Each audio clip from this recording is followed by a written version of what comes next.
అనే ఉద్దేశం లేకుండానే మరణిస్తే వేరు, కావాలని మారణాయుధాలతో ఇంటి మీద పడి తండ్రి కొడుకుల్ని ఇద్దరిని చంపే ప్రయత్నం చేస్తే తండ్రి చనిపోతే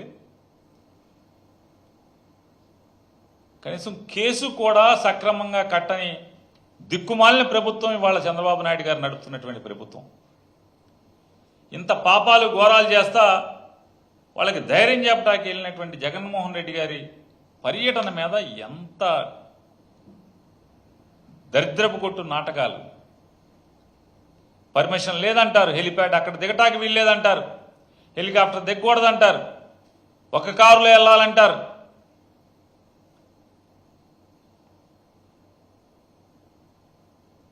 మరి జగన్మోహన్ రెడ్డి గారు నిజంగా విలువలు రాజకీయాల్లో ఆయన ఎప్పుడు ఒకటే చెప్తాడు, ప్రజలు మనకు ఓటేసి అధికారం మనకి ఇవ్వాలి, కానీ ఎవరినో పడేస్తేనో, ఎన్టీ రామారావు గారిని పడేసినట్టు కుట్రలు చేసి పడేస్తేనో, లేదా 10 మందిని కలుపుకుని మ్యానిపులేట్ చేసి వచ్చే అధికారం అది ప్రజలిచ్చిన అధికారం కాదు, అశాశ్వతమైనది,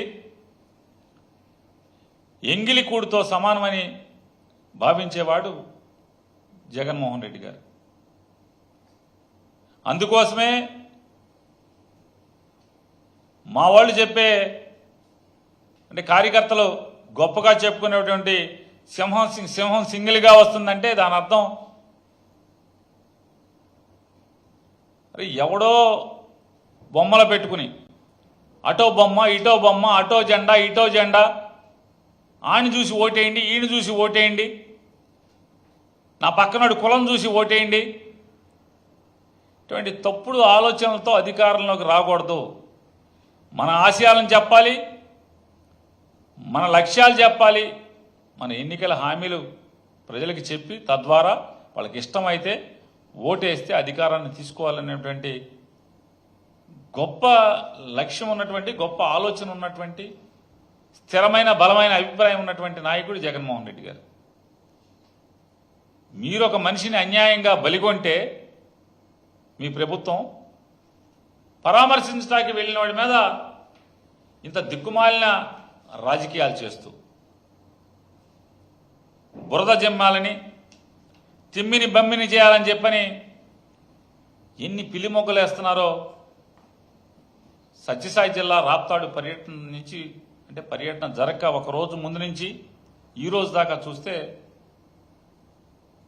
ఎంత హాస్యాస్పదమైనటువంటి, ప్రజలు నవ్వుకునే పరిస్థితి. నేను చంద్రబాబు నాయుడు గారిని, ప్రభుత్వాన్ని, లేదా సత్యసాయి జిల్లా పోలీసు యంత్రాంగాన్ని సూటిగా అడుగుతున్నాను,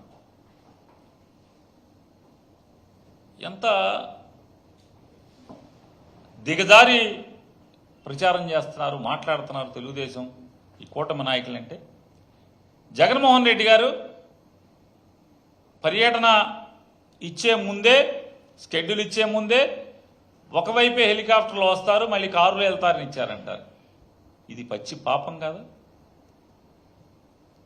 ఆయన ఏ విమానాశ్రయం నుంచి హెలికాప్టర్లో బయలుదేరాడో మళ్ళీ పర్యటన ముగించుకునేది కూడా అదే విమానాశ్రయంలో దిగటానికని చెప్పని షెడ్యూల్ ఇస్తే ఒక సైడే షెడ్యూల్ ఇచ్చారని చెప్పి మాట్లాడతారు.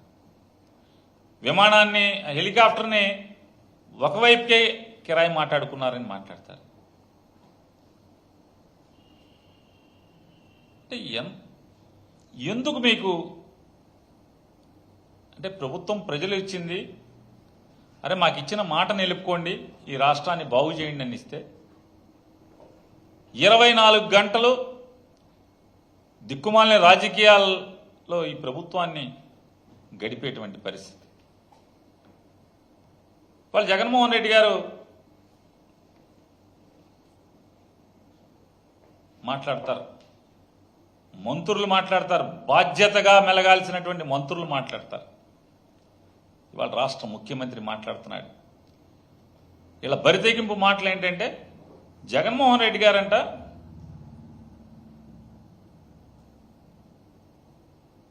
హెలికాప్టర్ మీదకి మేమే వైఎస్ఆర్ కాంగ్రెస్ పార్టీ వాళ్ళని జలాన్ని తోలేమంట,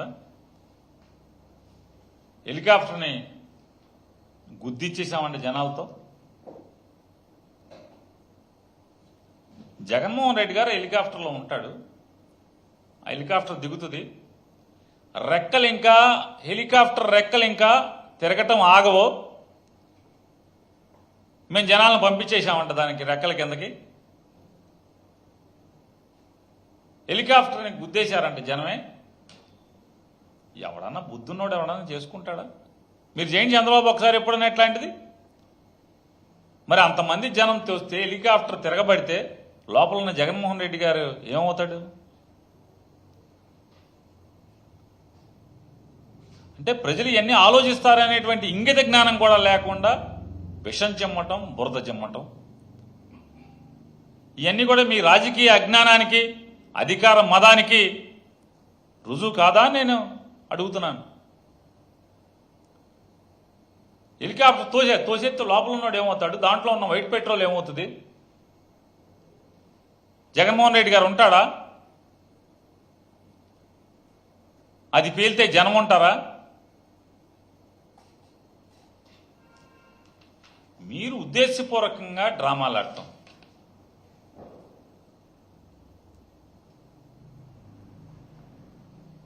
ఎన్టీఆర్ గారికి వెన్నుపోటు పెడిచి హోటల్లో లాడ్జింగ్లో క్యాంపులు పెట్టి వాళ్ళకి ఏమేమి ఎర్రేశారో లోకం అంతా తెలుసు.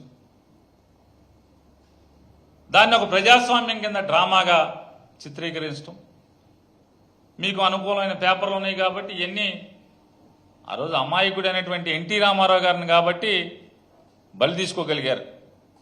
వాళ్ళు జగన్మోహన్ రెడ్డి గారు, ఎన్టీ రామారావు గారు లాగా అభిమన్యుడు కాదు. ఖచ్చితంగా అర్జున్ లాంటాడు జగన్మోహన్ రెడ్డి గారు. మీ డ్రామాలు, మీ కుట్రలు, వీటన్నిటిని కూడా చీల్చి చెండాడేటువంటి రాజకీయ మొనగాడు జగన్మోహన్ రెడ్డి. ఇవాళ డ్రామాలు ఇవాళ మాట్లాడుతున్నాడు కదా చంద్రబాబు నాయుడు గారు, అనంతపురం డ్రామాలని. డ్రామాలంటే అనంతపురం కాదు చంద్రబాబు నాయుడు గారు. చంద్రబాబు నాయుడు గారు జైల్లో ఉన్నప్పుడు చంద్రబాబుకి భద్రత, జైల్లో భద్రత ఏంటి నాకు అర్థం కాదు. ఈయనకి మామూలుగా 2 బిల్డింగులు మొత్తం ఈయనకే ఇచ్చేసేసి అక్కడ జైలు పోలీసులు మినహా, జైళ్ల శాఖ కానిస్టేబుల్ నుంచి అధికారులు మినహా మరొకడు చంద్రబాబు నాయుడు జైల్లో ఉండేటువంటి జైలు గదుల వైపు చూసేటువంటి ఆస్కారం లేకుండా బందోబస్తు ఉంటే జైల్లో అంటే డీహైడ్రేషన్, అలర్జీ. ఈ డ్రామా ఎవరిది? అప్పుడు దాకా శుభ్రంగా ఉన్నాడు ఈయన, తిరుగుతున్నాడు. జైల్లోకి వెళ్ళిన తెల్లారి డీహైడ్రేషన్, అలర్జీ. జైల్లో చంద్రబాబు సత్యాగ్రహం. ఆయన ఆరోగ్యం ఆందోళనకరం. అప్పుడు దాకా శుభ్రంగా నేను రాయినన్నాడు, నా ఆరోగ్యం సూపర్ అన్నాడు,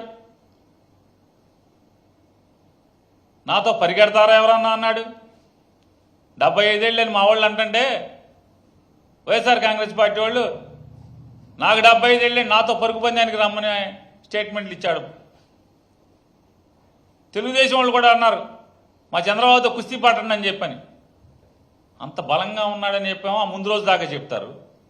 జైల్లోకి వెళ్ళిన తెల్లారేమో ఆయన ఆరోగ్యం ఆందోళనకరం. ఈ కాదా డ్రామాలు? డ్రామాలంటే ఈ కదా చంద్రబాబు నాయుడు గారు. చంద్రబాబు శరీరంపై తీవ్రమైన దద్దుర్లు, పొక్కులు.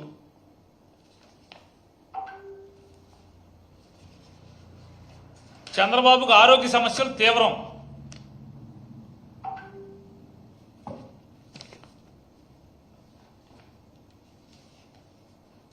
నా ప్రాణాలకు ముప్పు ఎవరితో అంటే దోమలతో అంట. దోమలు పంపించి జైల్లో కుట్టిచ్చేస్తారని చెప్పని కుట్టించి చంపించేస్తారు.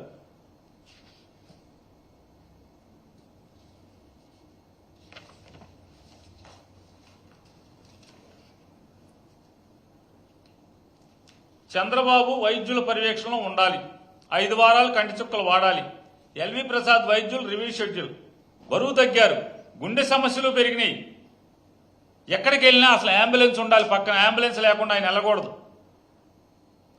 ఇది హైకోర్టుకి చంద్రబాబు తరపున ఇచ్చినటువంటి రిపోర్ట్లు, మెడికల్ రిపోర్ట్లు. చంద్రబాబుకి ఏసీ ఏర్పాటు చేయండి జైల్లో.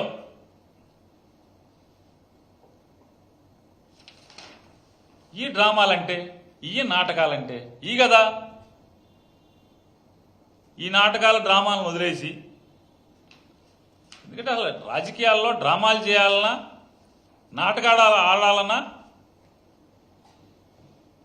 ఒకరోజేమో కుడి చేయి సంచిలో పెట్టాలన్నా, ఇంకో రోజు ఎడం చేయి సంచిలో పెట్టాలన్నా. మరి నిన్న ఎడం చేయి పెట్టాం కదా సంచిలో, బాగోదేమో కుడి చేయి పెడితే అని చెప్పనే ఆలోచన కూడా లేకుండా జనాలు నేను ఏం చెప్పినా కూడా నమ్ముతారులే అని చెప్పి నాటకాలు ఆడిన చరిత్ర చంద్రబాబు నాయుడు గారిది అనేది ప్రజలు మర్చిపోతారనుకుంటున్నాడు చంద్రబాబు నాయుడు. హెలికాప్టర్ బద్దలైపోతే, అంటే ఆ విండ్ షీల్డ్ దానికి ఉన్నటువంటి అద్దం బద్దలైపోతే మరి పైలట్లు ఎట్లా వెళ్ళారు అని ఒక తెలివిగల మంత్రి గారు అడుగుతాడు. ఆ మంత్రి గారు అడుగుతారు తెలివిగా, హెలికాప్టర్ విండ్ షీల్డ్ బద్దలైంది అంటున్నారు, మరి పైలట్లు ఎట్లా వెళ్ళారు? మామూలుగా అయితే 200 కిలోమీటర్లో 100 కిలోమీటర్లో స్పీడ్లో వెళ్తారు. దాన్ని నాటికల్ మైల్స్లో అనుకుంటే 80 90 నాటికల్ మైల్సో లేకపోతే 100 నాటికల్ మైల్స్లోనే వెళ్తారేమో. మరి వేగంగా వెళ్తుంది కదా.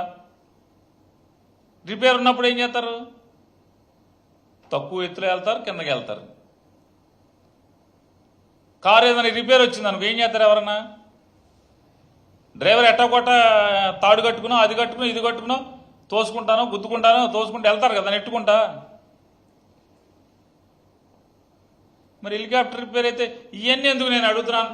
ఈ ప్రభుత్వాన్ని చంద్రబాబు నాయుడు కానీ మీ మంత్రులందరూ కూడా మేము గట్టిగా, అది ఏమాత్రం మీకు జ్ఞానం లేదా, బుద్ధి లేదా అని అడుగుతున్నాను. హెలికాప్టర్లు, విమానాలు ఎవరి పర్యవేక్షణలో, ఎవరి నేతృత్వంలో, ఎవరి కంట్రోల్లో నడుస్తాయి? డీజీసీ అనే ఒక సంస్థ, కేంద్ర ప్రభుత్వ సంస్థ ఉంది కదా, దానికి మంత్రి ఎవడు? దానికి మంత్రి ఎవడంట? మీ మంత్రే కదా, మీ తెలుగుదేశపోడే కదా మంత్రి. ఉంటాయి కదా దాంట్లో. హెలికాప్టర్కి నిజంగా అద్దం పగిలిందా, బదలలేదా? జగన్మోహన్ రెడ్డి గారు రెండేపులా కిరాయి కట్టాడా, కట్టలేదా?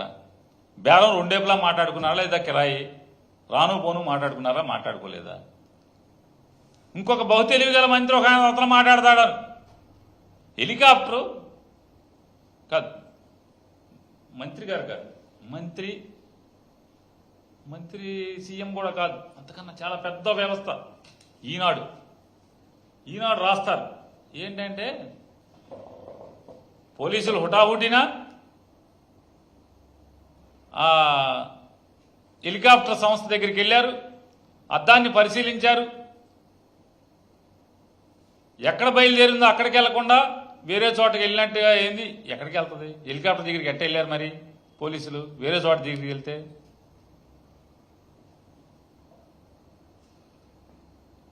అంటే ఏమాత్రం కూడా విచక్షణ జ్ఞానం లేకుండా బెంగళూరులో ఒక చార్టర్డ్ ఫ్లైట్ల నుంచి వచ్చే ఎయిర్పోర్ట్ నుంచి ప్లేస్ ఎక్కడైతే డెస్టినేషన్కి వచ్చి ఇక్కడి నుంచి మళ్ళీ దానికి వెళ్తారు. ఒకవేళ మళ్ళీ వెనక్కి వెళ్ళే అవసరం లేదనుకో ఏం చేస్తారు? వీళ్ళు రోజు హెలికాప్టర్ ఎక్కడ ఉంటుందో అక్కడికి వెళ్తారు. ఆ జ్ఞానం లేకుండా పేపర్లు రాస్తారు. ఇంకా ఇవాళ ఈనాడులో రాస్తారు, ఈనాడు పేపర్లో రామోజీరావు గారు అబ్బాయి రాస్తాడు. ఏమని రాస్తారంటే, జనాలకి డబ్బులు ఇచ్చి హెలికాప్టర్ మీద పడమని తెచ్చుకున్నారంట. తెలుగుదేశం వాళ్ళు ఆరోపిస్తున్నారు, అట్లా కూడా కాదు, డైరెక్ట్గా కన్క్లూజన్ ఈనాడు పేపర్లో రాస్తారు. జనాలకి డబ్బులు ఇచ్చి తెచ్చుకున్నారు. ఇంత పాపపురాతలు అవసరమా అని చెప్తున్నాను. మీడియా ముసుగులో ఇంత పాపపురాతలు అవసరమా అని అడుగుతున్నాను. రామోజీరావు గారికి సంస్మరణ సభ జరిగింది. ఎంత ఇచ్చారు వచ్చిన జనాలకి? ఒకటికి ఎంత ఇచ్చారని అడుగుతున్నాను. వచ్చారుగా జనం, దండాలు దశకాళ్ళు పెడుతున్నారు కదా ఫోటోలకి, పువ్వులు వేస్తున్నారు, అయ్యి వేస్తున్నారు, ఇవి వేస్తున్నారు కదా, ఎంత ఇచ్చారు? సంస్కారం మర్చిపోయి రాస్తున్నది, ప్రవర్తిస్తున్నది మీ బ్యాచ్.